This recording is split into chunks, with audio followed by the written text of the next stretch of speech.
اللہ علیہ وسلم نے فرمایا میرا رب کریم جب کسی کو بیمار کرتا ہے نا تو پھر اللہ فرشتوں کو بھیجتا ہے، فرماتا ہے جب پتہ کر کے آؤ کسی سے میری شکایت تو نہیں کر رہا۔ تو فرشتے جا کے عرض کرتے ہیں مالک اس کے پاس تو جو بھی آیا نا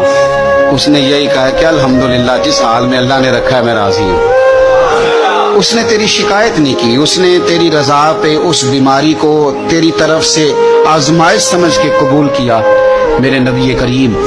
علیہ الصلوۃ والسلام فرمانے لگے، رب فرماتا ہے فرشتوں گواہ ہو جاؤ،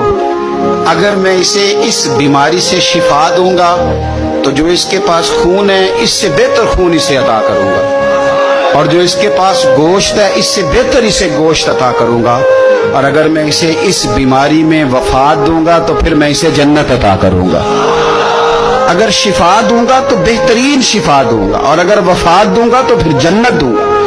جب آپ حوصلے کے ساتھ چیزوں کو قبول کرتے ہیں، جب آپ کی طبیعت کے اندر صبر چھلکتا ہے،